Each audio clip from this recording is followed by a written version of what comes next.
ka arrit, deri ku ka arrit, në rastin konkret, qeverisja dhe bashkëpunimi dhe kush e drejton këtë. Qartë. Mirë. Se ku e pengojnë? Po pengojnë hetimin sepse në këtë rast do të merret i pandehur dhe Edi Rama.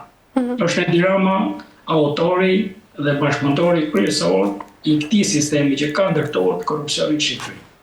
Po e pengojnë sepse Këshilli i Mandateve ju jeni të informuar. Janë bërë kërkesë për lëshimin e autorizimit për sa i përket caktimit masës sigurimit arrest shtëpi ose arrest buk për zëvendës kryeministër. Dosja ka shkuar në parlament. Dhe çfarë bën? Kryetari i kuvendit në urdhrat e Edi Ramës ka marrë dosjen e ka mbyll në kasafor dhe Këshilli i Mandateve nuk lejohet që të marrë kopje të dosjes për të studiuar dhe nuk ndjek procedurën në një kohë që ligji për një të arrestuar po ta them edhe një herë, për një të arrestuar ose ndaluar për një qytetar tjetër, rezulton se prokuroria ka 48 orë nga momenti i arrestimit ose i ndalimit për të paraqitur kërkesë në gjykat për lësuar ndalimin ose arrestimin dhe për caktimin e masës sigurimi.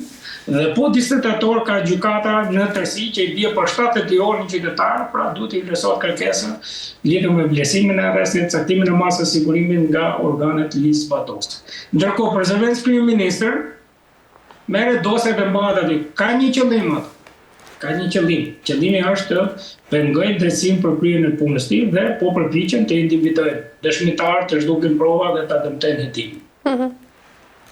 E qartë, mirë, zoti Juka, unë për të mbyllur do doja ndalesha tashmë edhe tek situata brenda Partisë Demokratike dhe kaosi që është krijuar në Kuvendin e Shqipërisë pikërisht për arrestimin e zonjës Belinda Balluku dhe ndërkaq protestat e organizuara dhe lëvizjen e fundit të zotit Saliani. Natyrisht, opozita shqiptare në situatën e krijuar, përveç atij aksioni që ka ndërmarrë në Kuvendin e Shqipërisë, unë do t'i sugjeroja që pikë pari për të zhbllokuar situatën e bllokimit të mbledhjes të Këshillit të Mandateve të Kuvendit, duhet t'i drejtohet Kuvendit për mbledhjen e seancës plenare.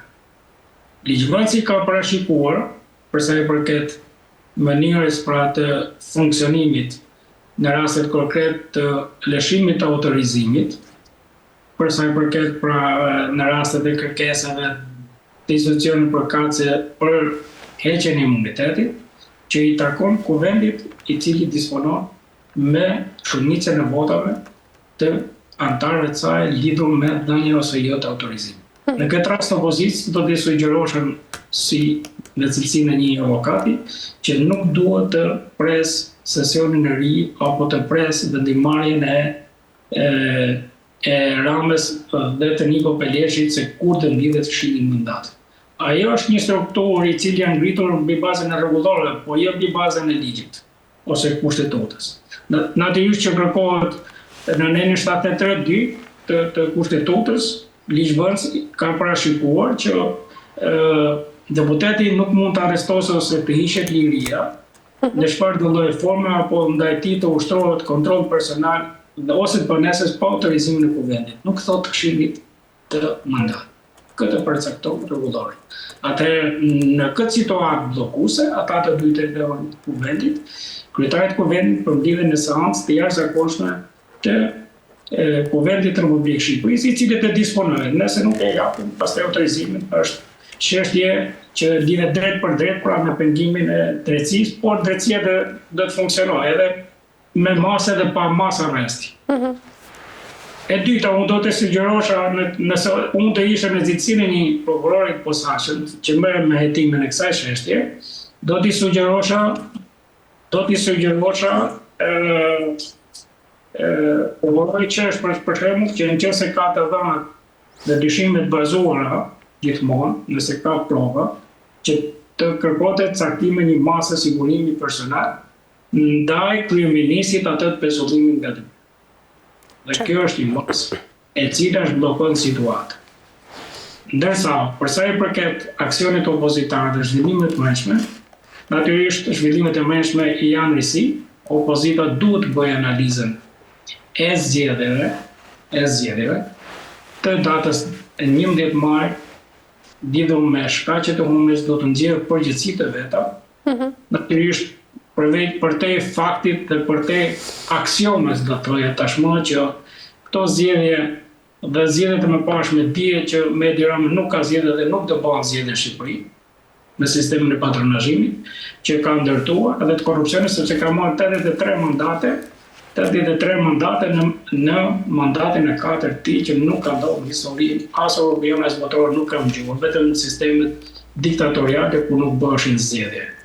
Mund të ndodhë një histori e tillë dhe po ta ilustroj edhe me një fakt tjetër. Një Belinda Ballokun se si ka marrë zgjedhjet të ndihur 4 bashkitë në zgjedhjet vendore të datës 14 maj. Pyet një Belinda Ballokun se si mori edhe 2% nga lista mbyllur zgjedhjeve parlamentare të 11 majit në FIR dhe SPAK-u për mua duhet të fokusohet tek kanë administruar disa prova që kanë sikur se janë telefonat, kanë disa prova që kanë dorë SPAK-u, duhet të hetojë krimet zgjedhore. Për mua, nëse nuk heton krimet zgjedhore dhe nuk ju sekestrohet pasuria, zonja moderatore e këtij emisioni, atëherë ose prishmëria e publikut dhe jetë krejtësisht me një fjalë nuk do ketë reagim qytetar. A dini pse? Sepse shumë kush kam dëgjuar dhe nga opinioni publik, por dhe nga kontaktet që kemi, ka arritur deri atij që thonë, edhe unë mund të thotë mund shkoj të bëj 2 vite bukur, po të monja 5 milion euro, apo si Belinda Balloku që hip avionin dhe merr 50 milion euro vetëm me shkullën Turqi.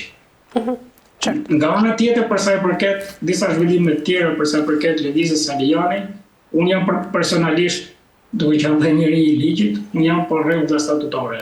Saliani dhe gjithë të tjerët kanë drejt të, duke qenë dhe pjesën strukturës antari i kryesisë Partisë Demokratike, që gjitha problematika duhet i parashtrohen në mënyrë institucionale, që të thotë sepse edhe vetë formacioni ose forca politike është ndërtuar, është rregulluar me statutin e Partisë Demokratike, dhe duhet të gjitha problematikat duhet qenë dhe antarë kryesie, ai ta ngre zërin për ato problematike që shmohen që i përmirësojnë, si më thonë, mënyrë funksionimit e strukturës Partisë Demokratike, por kurse nuk jam dakord që në këtë situatë politike Edi Rama të shfrytëzojë edhe segmenta brenda Partisë Demokratike, por dhe disa të tjerë që mund të kenë pas lidhje ose interesa, sepse flitet edhe për interesa pak nga hetimet deri tani që mund të kenë dhe eksponent Partisë Demokratike që familjar tyre janë të lidhur me interesa të caktuara, që ta shfrytëzojë Rama për të zhvendosur vëmendjen nga sistemi korrupsioni i tij, nga këto skandale të cilet duan një goditje masive, popullore, të radikalizuar, duke protestuar dhe duke mos lëvizur 24 orë deri në largimin e kësaj qeverie korruptore. E qartë. Mirë, zoti Uka, ne kemi arritur në fund, ju falenderoj shumë për gjitha informacionet që ndatët sot me mua. Ishte kënaqësi dhe për mua, falenderoj dhe ju uroj gëzuar vitin e ri dhe kam një mesazh për shqiptarët, se më jep vetëm 30 sekonda. Patjetër. Ju uroj që në datën 1 janar 2026 shqiptarët kudo që të jetë zgjohen. Të zgjohen si njerëz lirë dhe të zgjohen si njerëz dinjitos për të mbrojtur të drejtat dhe liritë e tyre. Faleminderit gëzuar. Faleminderit shumë gëzuar edhe për ju. Mirë, të nderuar teleshikues, kemi arritur në fund të këtij emisioni, ku ndalem ditën e sotme tek 2 tema të rëndësishme, ndalem tek Kosova dhe Serbia dhe më pas analizuam dhe zhvillimet politike në vendin tonë bashkë. Po i mbyllim këtu këtë emision dhe do të shihemi sërish në datën 5 janar. Deri atëherë mirupafshim dhe gëzuar festat.